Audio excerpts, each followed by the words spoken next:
Hello and welcome to the 33rd story from the book Haunted House Stories, the Mammoth book of Haunted House Stories. It's been a while since I did a ghost story. So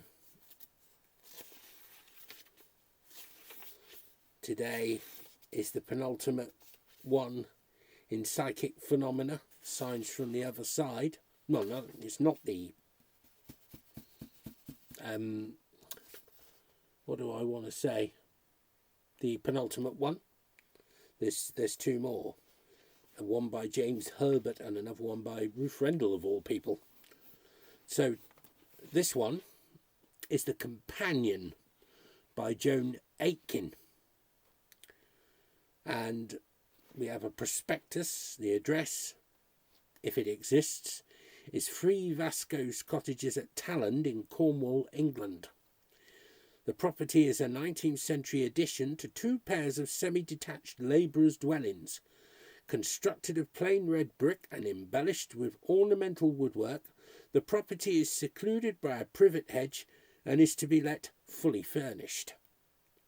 And this story even dates back to autumn 1978, and Joan Aiken, who was born in 1924 and was still alive when this book was published, was born in Rye, Sussex, the daughter of the famous American writer Conrad Aiken, and for a time wrote for BBC Radio before beginning the career which has established her as one of today's most inventive writers of fantasy fiction. Haunted houses feature extensively in her work, notably The Shadow Guests, 1980, and The Haunting of Lamb House, 1999, in which 2 former real-life residents, E.F. Benson and Henry James, meet the tragic ghost of a child, and short stories like Aunt Jezebel's House, Lodging for the Night, and tonight's story, The Companion, in which an exorcist attempts to remove an unwilling ghost. Now, this is only 10 pages, so what I'm going to do, and the other one is even shorter. In fact, there's 3 stories with less than 10 pages on each one, so it's the 33rd, the 34th and the 35th ghost stories. We'll have a hat trick of them. And all of them, well, The Companion is the longer of the 2. It's, 8 and a bit pages, and the rest are under 10. So let's have a bumper reading. Firstly, The Companion by Joan Aiken. The ugliness of her rented cottage was a constant source of perverse satisfaction to Mrs. Clyrard.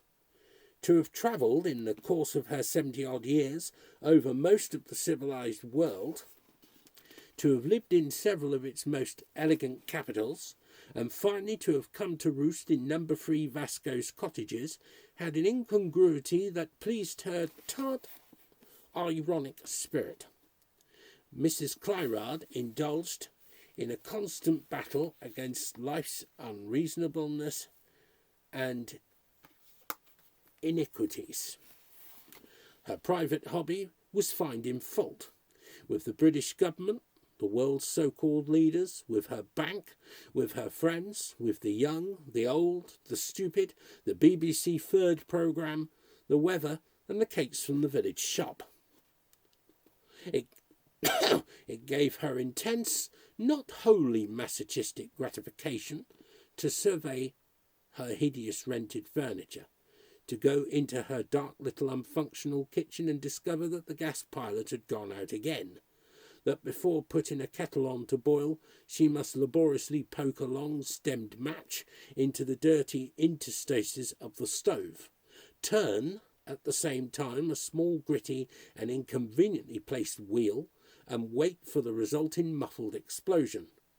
This ritual, which often had to be enacted several times a day due to the fluctuations of gas pressure, filled her with a dour amusement, confirming as it did all her most pessimistic feelings about the world. The aged recalcitrant plastic ice trays, which were more likely to split in half under the pressure of an angry thumb than to eject a single cube of ice. The front gate that refused to latch properly, the wayward taps turning in improbable directions, emitting a thin thread of lukewarm water.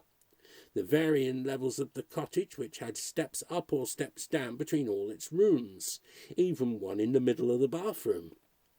These things fulfilled her expectation that life was intended to be a series of cynical booby-traps. Nevertheless, Mrs. Clyrard could have lived in comfort if she had chosen. She was rich, had been married, had had a successful career as a painter, had had children, even now satisfactorily grown and disposed of. She was a handsome, intelligent, and cultivated woman. Death had removed her husband, it was true, but otherwise she need have had little to complain about.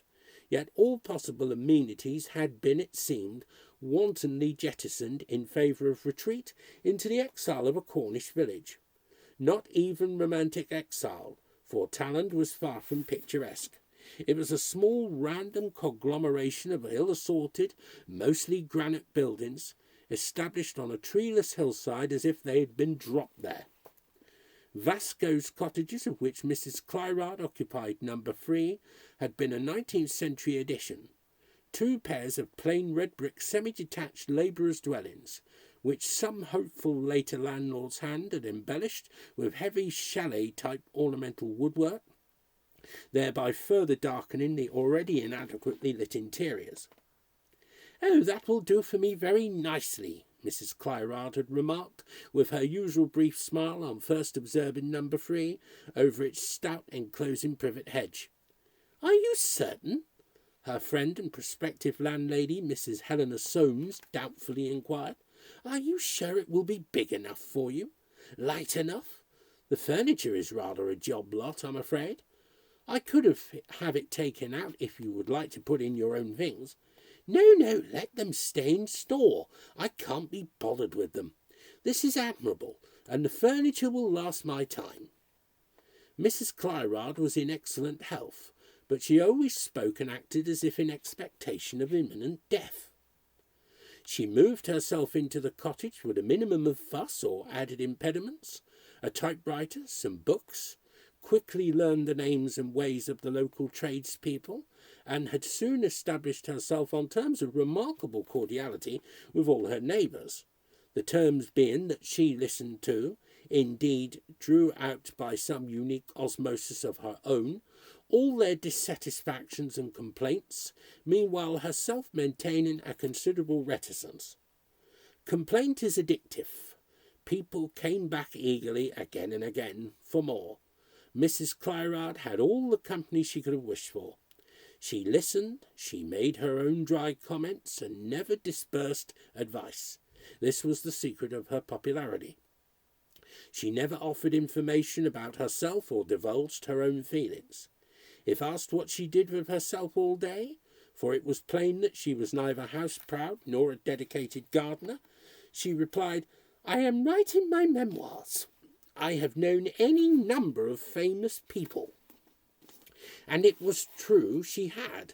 Plenty of reputations will have the rug pulled from under them if I don't die before I have finished. Although she frequently and dryly referred to her possible death, she manifested no anxiety about the prospect, and seemed not particularly troubled as to whether she finished her memoirs first or not. Very few things appeared to trouble Mrs. Clyrard particularly. She found a sour pleasure in her occupations. Meanwhile the years rolled by, bestowing on her no signs of age or infirmity, nor did she manifest any disposition to seek more comfortable quarters than number 3 Vasco's.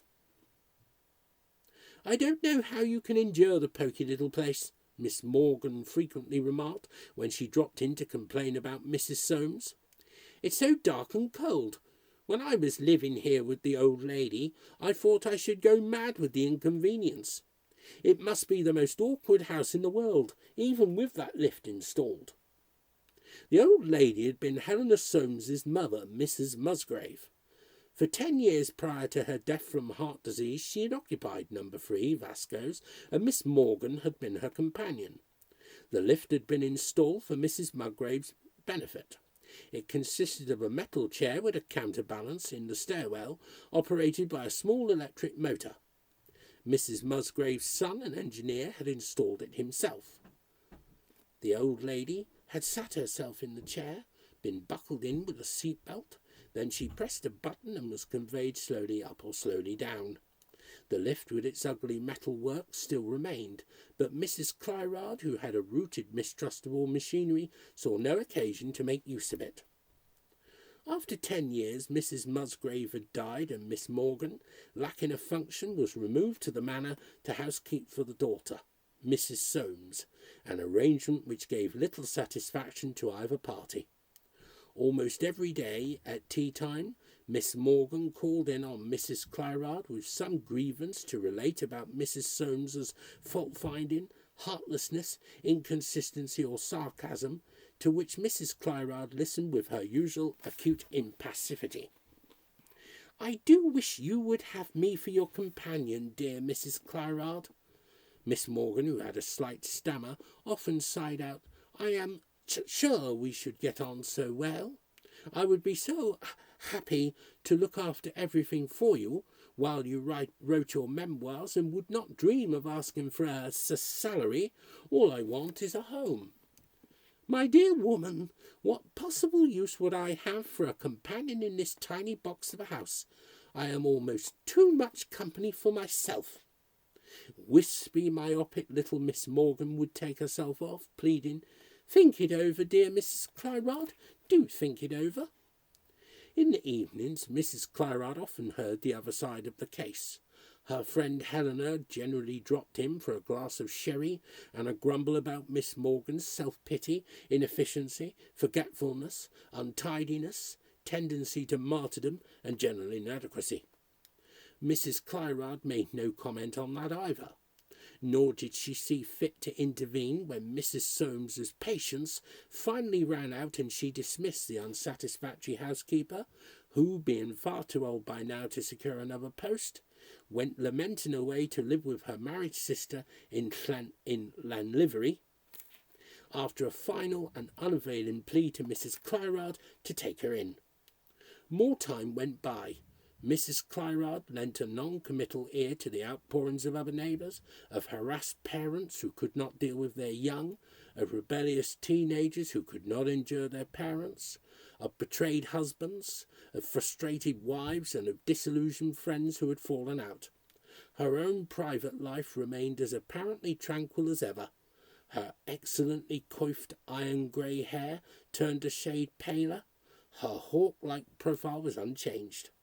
She wrote a few pages a day at the desk in her upstairs study, cooked light meals for herself, waged her usual guerrilla war against the inconveniences of her house, and continued in her customary state of sardonic composure.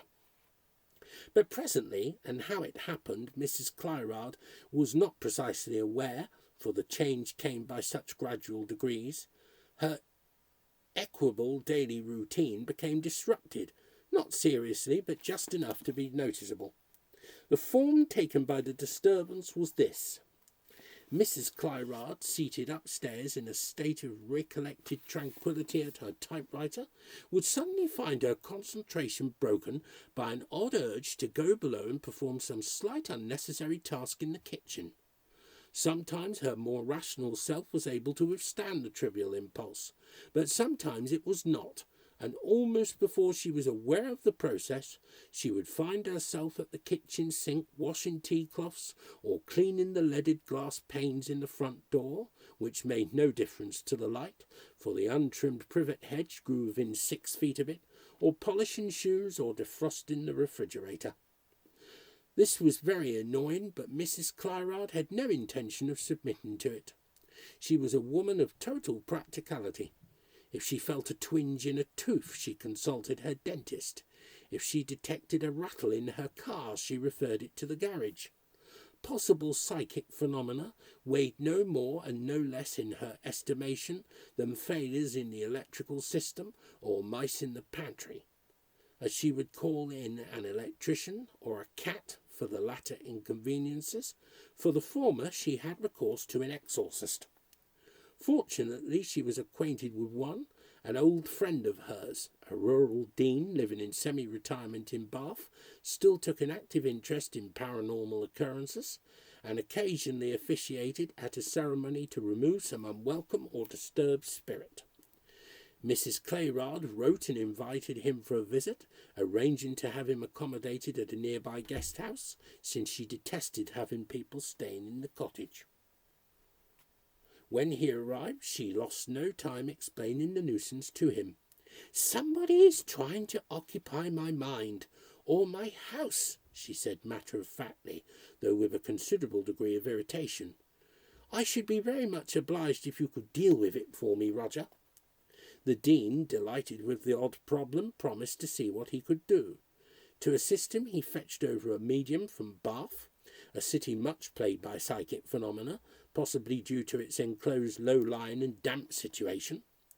The medium, Mrs. Hannah Huxley, a portly blind lady, acquiesced with the dean in taking the problem as a most serious challenge. They turned back the carpets, they inscribed formulae and diagrams repellent to invading spirits on the floors of all the rooms. They recited incantations, they lit candles and sprinkled water. They performed various rituals involving the doors, the windows, the curtains, the mirrors, the stairs, the fireplace, the lights. At one point during the proceedings, which were long and to Mrs. Clayrod somewhat tediously repetitious, Mrs. Huxley went into a trance. "Did your husband," she suddenly inquired, emerging from this condition as abruptly as she had gone into it, "did your husband die of a head injury, Mrs. Clayrod?" "Certainly not," said Mrs. Clayrod with asperity, startled and not best pleased at this intrusion into her private affairs. "He died of intestinal carcinoma." "That's odd. I have distinct evidence of a presence quite close to you who has at some time suffered from a head injury. Are you quite sure that you can think of no such person?" Mrs. Clayrod moved a step or two aside distastefully before replying again, "Absolutely not." Her faith by now somewhat diminished, she watched in ironic silence as the dean and Mrs. Huxley came to the conclusion of their ritual, having now apparently located the intrusive entity. Kindly cajolingly uttering mellifluous Latin phrases formed for the purpose of coaxing such undesired visitants from their lodgings, the dean walked slowly, backwards, beckoning, to the front door, opened it, waited, and recited a final prohibiting admonition before closing the door and returning to the fireside. "There, it's gone," he said with a beaming smile. "It can't come back inside now." "It?" thought Mrs. Clayrod, on an impulse of strong protest. How can that vague, unhappy, intrusive, indefinable emanation be compressed into and pinned down by such a brusque, particular little monosyllable as "it"? "Poor thing, it simply hated to leave," the dean went on. "No, I'm afraid it didn't want to go in the very least. Did you hear it whimpering?" Mrs. Clayrod had not.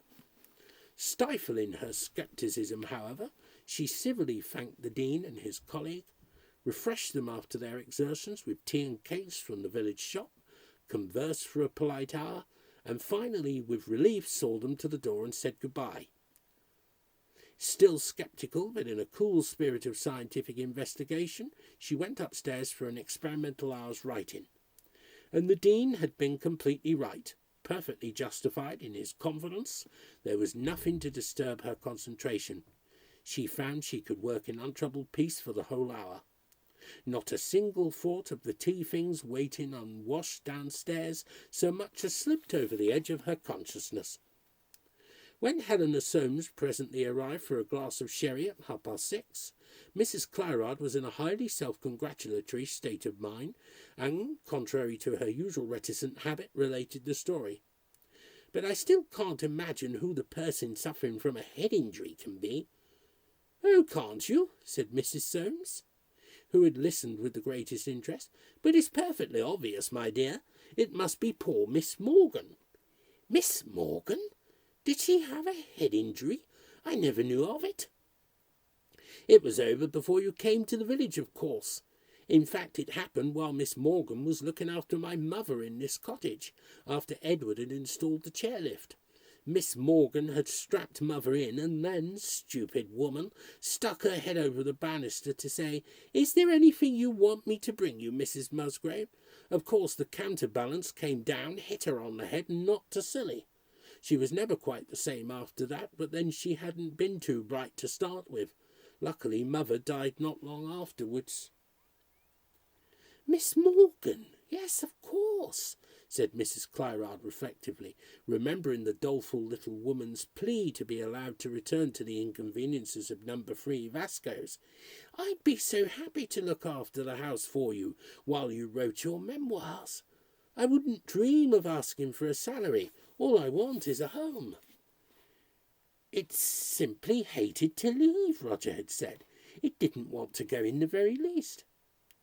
Looked at through those eyes, the dark and poky sitting-room, with its Tottenham Court Road furnishings, momentarily took on the appearance of a warm and happy haven. "Miss Morgan," Miss Clyrard said again. "What became of her?" "Oh, she went to live with that married sister in Lanlivery. The sister had always despised her. Miss Morgan didn't want to go, but what could she do? At her age she couldn't get another job. Anyway, evidently it was a disastrous arrangement, for about 6 months later I heard that she drowned herself in a brook. All for the best, really. As I said, she'd never been quite with it after that accident." "Well, you must have noticed it. She used to come wailing round to you often enough." "Yes, so she did," Mrs. Clyrard said in the same thoughtful manner. Miss Morgan, that melancholy, ineffectual little woman, ineffectual in death as in life, apparently. Or was she? Seeing Helena to the door half an hour later, closing it briskly behind her, Mrs. Clyrard was aware for the first time that the previous trivial, though irritating mental distractions which had assailed her might have been exchanged for something even more unaccustomed, a sensation of discomposure, disquiet, perhaps even, to analyse it closely, fear. For although the Dean and Mrs. Huckley had led the whimpering, reluctant whatever it was along to the front door and out of the house, that was all they had done. They did not claim to have annihilated it or driven it any farther from the threshold. Mrs. Clyrard allowed herself an uneasy glance at the door, which framed its glass-paned square of dark. Might not her visitor, out there in the little privet-enclosed garden, out there behind the glass-paned door in the rainy night, might it not feel now perhaps a certain degree of resentment at its exclusion? Mrs. Clyrard heard the garden gate, which as usual had failed to latch properly, begin to creak and clatter as it swung to and fro in the rising wind. She knew that she ought to go and fasten the gate before the hinges were damaged, and yet she lingered in the dreary little hallway, strangely reluctant to set foot outside the security of her house.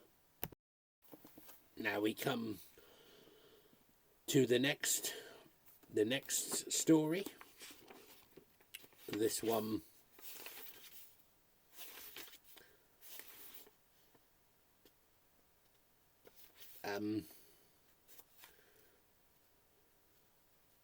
the 34th story.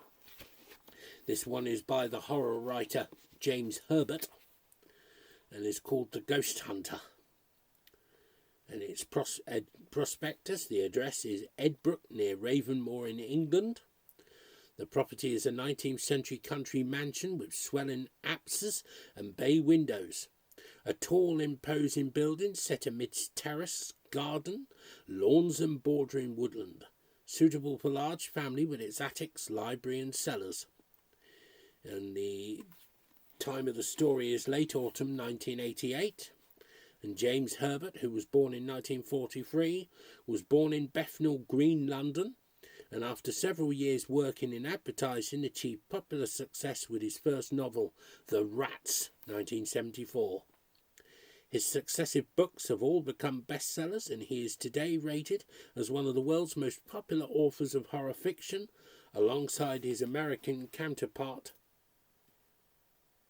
Stephen King, which we will hopefully be doing a Stephen King in the final one, The Boogeyman. That's the final story. Herbert has written 2 major novels featuring haunted houses, Haunted 1988 and The Ghosts of Sleaf 1994, both cases of the resourceful but troubled David Ash of the Psychical Research Institute. The dangers facing a ghost hunter investigating a haunted building are explained in this chilling episode from Haunted. Ash spent the rest of the evening setting up equipment around the house. 4 thermometers, whose lowest reading during the night would be registered, were placed against walls or rested on furniture. Tape recorders with noise actuation devices were located in the library and kitchen.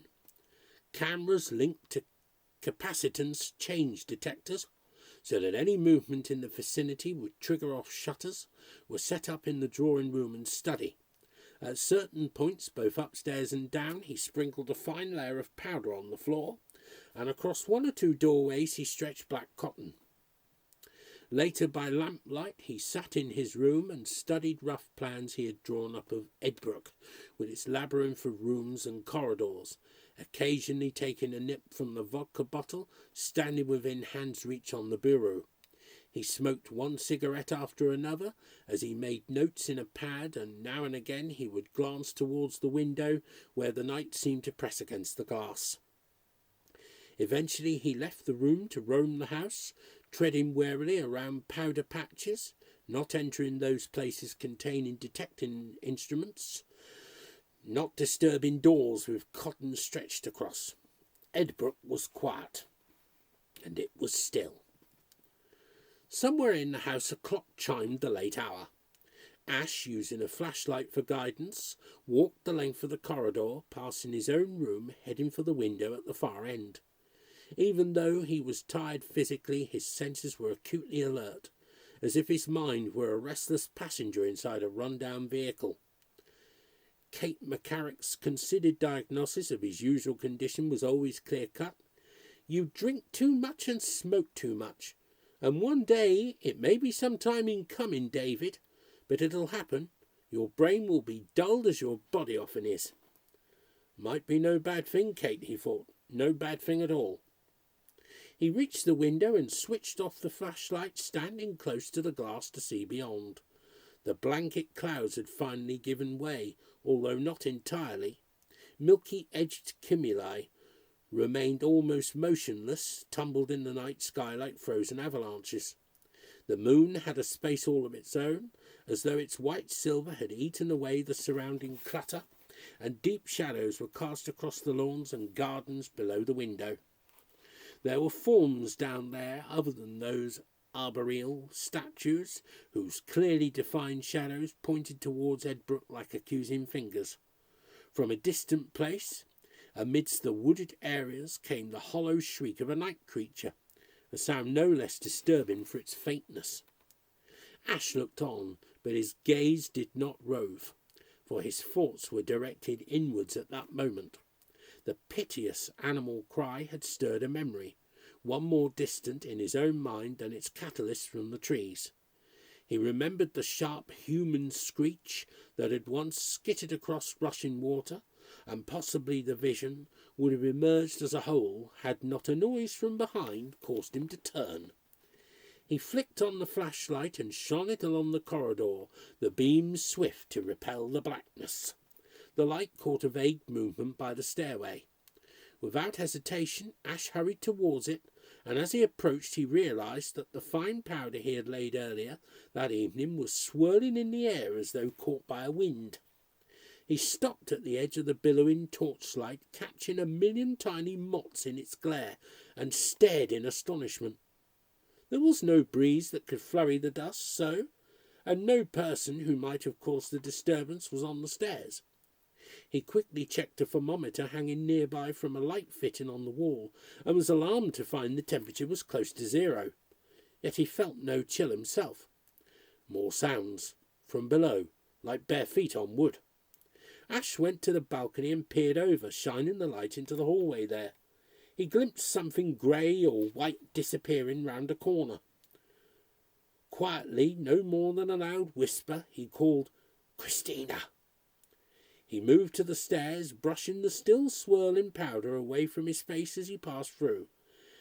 Descending hastily, he swung the beam around the hall until satisfied that all doors were closed, his attention then caught by further sounds. He pointed the light down the hallway towards the rear of the house, certain that the noises had come from the kitchen area. As he went off in that direction, he noticed the door beneath the stairs. The cellar door was slightly ajar. He stopped, aware that he had shut it earlier, but another sound from ahead sped him onwards. Ash entered the darkened kitchen, the flashlight darting from table to cupboards, sink to old iron ovens and grate, dresser to window. The low snarling seemed terribly close. He turned too quickly, the torch catching the door frame, the light instantly snuffed. With less control than he would have liked, Ash scrabbled on the wall by the door for the light switch, his fumbling fingers finding and striking down. The light was dull, but enough for him to see that the kitchen was empty, and that a door opposite, which he knew led to the terrace and gardens, was open. He heard someone outside, a muffled giggle. Leaving the broken flashlight on the table, Ash went through the kitchen and out into the night. Bright though the moon was, it was several moments before his eyes adjusted to the contrast, and a second or two longer before he could be sure of what he was seeing. A figure dressed in flowing white was flitting across the terrace. It suddenly vanished from view. Ash's eyes narrowed, his face washed in moonlight. Again, almost under his breath, the question, "Christina!" He followed, breaking into a slow run, reaching the steps that led down from the terrace to the gardens. He searched for the figure in white, certain that he had lost sight of it at this point. Yet nothing moved among the flowers and shrubbery below. Ash descended and took the centre path towards the pond, eyes seeking left and right. He reached the low crumbling wall and looked down on the water, its still surface shiny with moonlight, the silver screen somehow compelling. His fascination was broken by the sound he had heard before, the soft padding of footsteps. Only this time they were hurried, and the bare feet were against flagstones. He whirled around to face whatever it was rushing towards him, but was struck by a powerful force so that he hurtled backwards, the wall catching his legs, sending him toppling. Stagnant water closed over his head, its grip cold and slimy. Ash struggled in panic as weed tendrils clutched him. He twisted frantically, their grip tightening. Clouds of mud stirred and swelled sluggishly so that the moonlight ceiling above was smeared. As he fought to free his arm of syrupy fronds, he saw, sinking towards him through those eddying clouds, a silhouette, a shape whose arms were outstretched as if crucified, whose flimsy robe billowed and swayed with the currents, whose black hair spread outwards in Gorgonian tresses. Foul-tasting water gushed in to stifle Ash's scream. And the final story for tonight, the 35th story, Computer Seance by Ruth Rendell. The prospectus address in Kendall Street in Edgware Road, London, in England. The property is a 19th century building converted into flats. Comfortable and intimate apartment with sitting room, kitchen, bathroom and 2 bedrooms. Convenient for Oxford Street and Mayfair. And the date of the story is December 1997. Ruth Rendell, who was born in 1930 and was still alive at the time of the writing of this book, was born in London and began her working life as a reporter in Essex.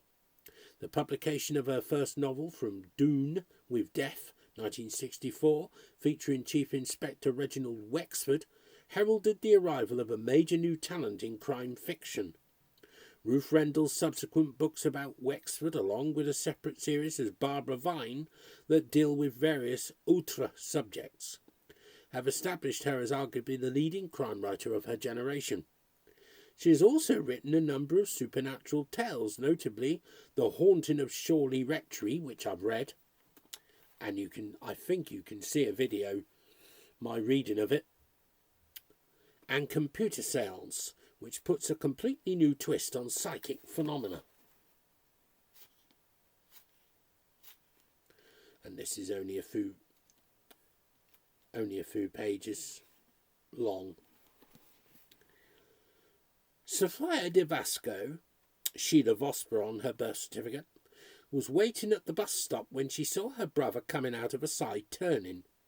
Her brother looked a lot younger than he had before he died 7 years before, but any doubts she might have had as to his identity were dispelled when he came up to her and asked her for money. "Price of a cup of tea, missus?" "You haven't changed, Jimmy," said Sophia with a little laugh. He didn't reply, but continued to hold out his hand. Sophia said roguishly, "Now how would I know the price of a cup of tea, eh?"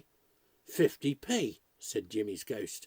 "A couple of quid for a cuppa and a butty." "I think you've been following my career from the other side, Jimmy. You know I've done rather well for myself since you passed over. You've seen how I've been responsible for London's spiritualist renaissance, haven't you? But you have to realise that I am no more made of money than I have ever been. If you're thinking Mother and Father left me anything, you're quite wrong." "You some sort of Looney Tune?" He was looking at her fake fur, her high-heeled boots, the 2 large carriers and small leather case she carried. "What's in the bag?" "That is my computer, an indispensable tool of my trade, Jimmy. You could call it a symbol of the electronic advances spiritualism has made in recent years. My bus is coming now, so I'll say goodbye." She went upstairs. She thought he might follow her, but when she was sitting down she looked behind her and he was nowhere to be seen. Encounters with her dead relatives were not unusual events in Sophia's life. Only last week her Aunt Lily had walked into her bedroom at midnight. She had always been a nocturnal type, and brought her a lot of messages from her mother, mostly warnings to Sophia to be on her guard in matters of men and money. Then 2 evenings ago, an old woman came through the wall while Sophia was eating her supper. They manifested themselves so confidently, Sophia thought, because she never showed fear. She absolutely wasn't frightened. The old woman didn't stay long, but flitted about the flat, peering at everything, and disappeared after telling Sophia that she was her maternal grandmother, who had died in the Spanish flu epidemic of 1919. So it was no great surprise to have seen Jimmy. In life he had always been feckless, unable to hold down a job, chronically short of money, with a talent for nothing but sponging off his relations. Few tears had been shed when his body was found floating in the Grand Union Canal, into which he had fallen after 2 or 3 too many in the hero of Maida. Sophia devoutly hoped he wouldn't embarrass her by manifesting himself at the séance she was about to hold in half an hour's time at Mrs. Paget Brown's. But, in fact, he was to make a more positive, almost concrete appearance before that.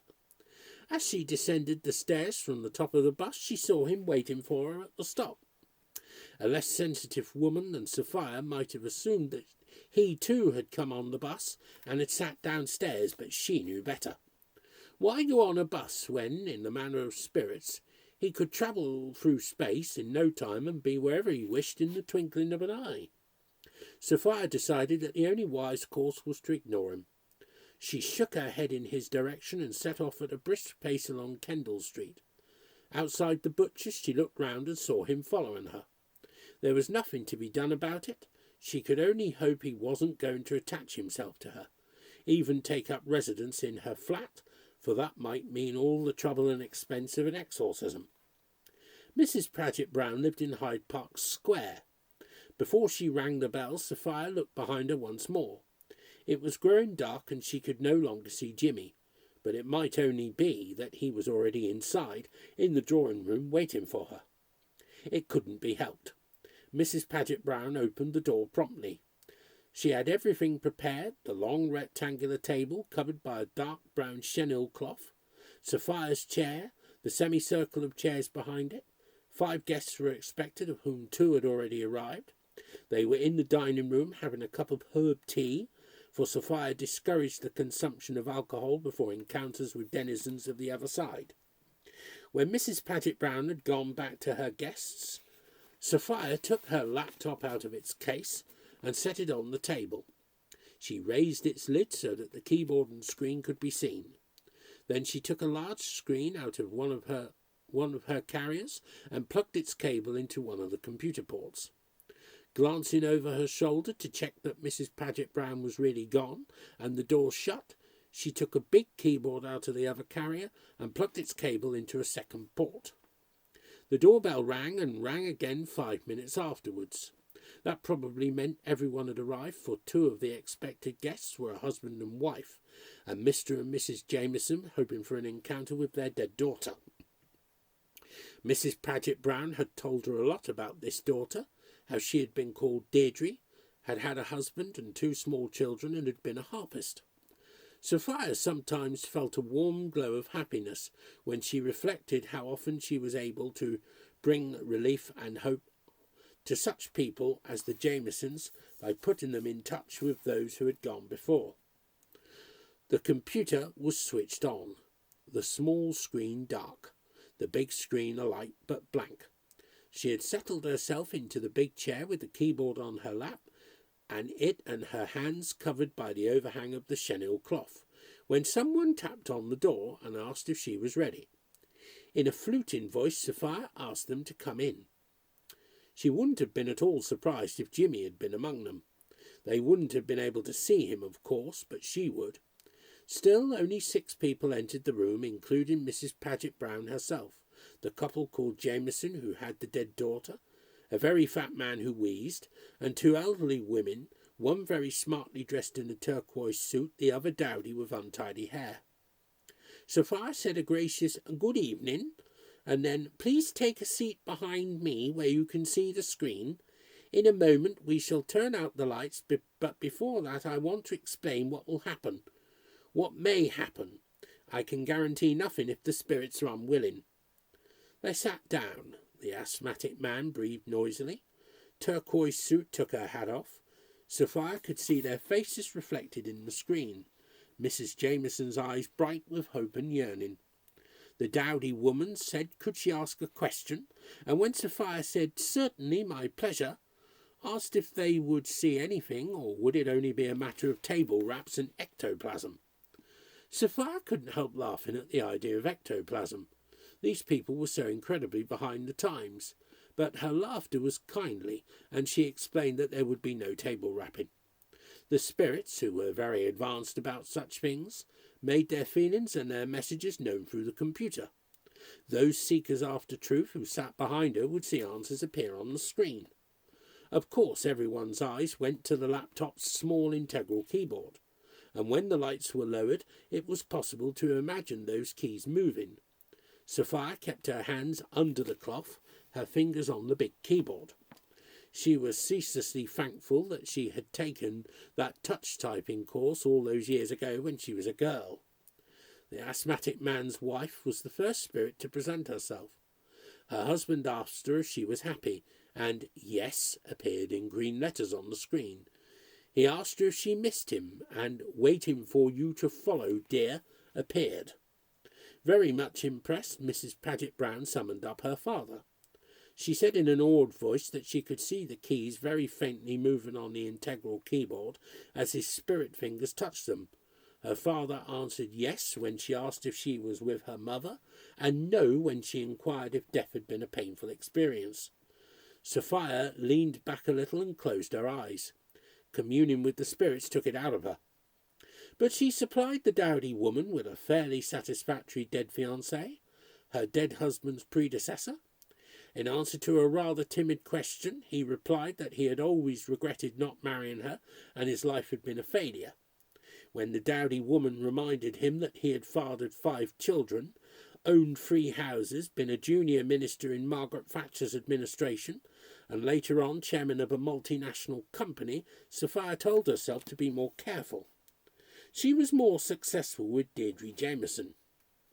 The Jamisons were transfixed with joy when Deirdre declared her happiness on the screen and intimated that she watched over her husband and children from afar.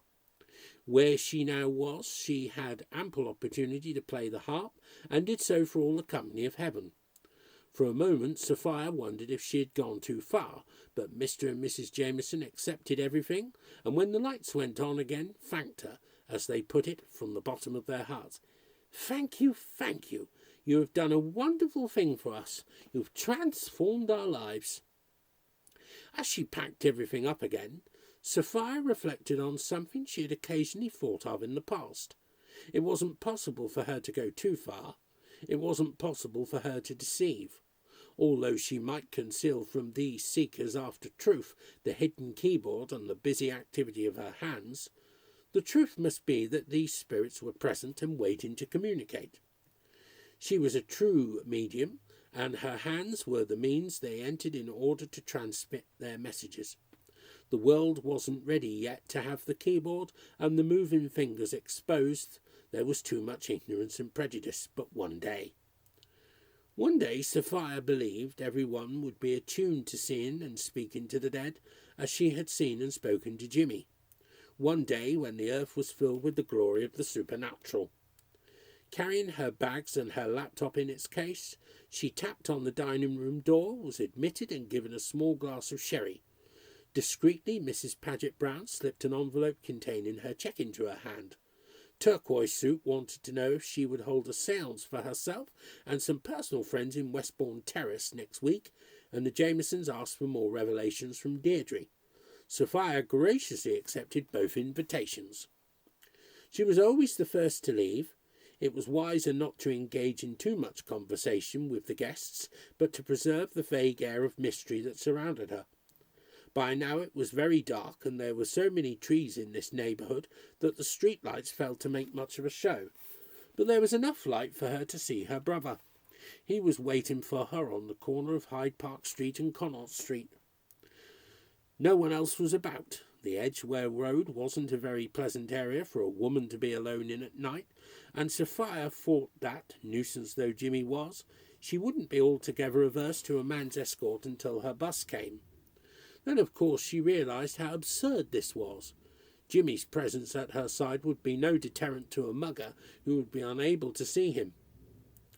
"It's time you went back to wherever you came from, Jimmy," she said rather severely.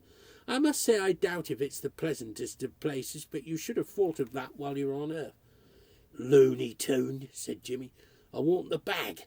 I want all the bags. You give them to me and you'll be okay." "Give you my computer? What an idea. You couldn't even carry it. The handle would pass right through your hand." As if to demonstrate her error, Jimmy made a grab for the laptop in its case. Sophia snatched it back and held it above her head. She didn't cry out. It was all too absurd. She didn't see the knife either. In fact, she never saw it, only felt it like a blow that robbed her first of breath, then of life. She dropped the carriers. The secret keyboard made a little clatter when it struck the pavement. Jimmy, or Darren Palmer, picked up the bags and retrieved the case. Next morning he sold the lot to a man he knew in Leather Lane Market and spent the money on crack cocaine. And next time, hopefully, we go in the final section, Houses of Horror, Terror Visions of the Stars, and the first story is Gaston Leroux's In Letters of Fire. And the other stories in this book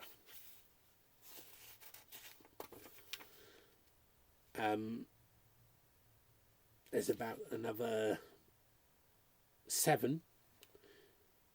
The one I've just mentioned, The Judge's House by Bram Stoker, The Storm by McKnight Malmar, The Waxwork by A.M. Burridge, The Inexperienced Ghost by H.G. Wells. I think I've already read that.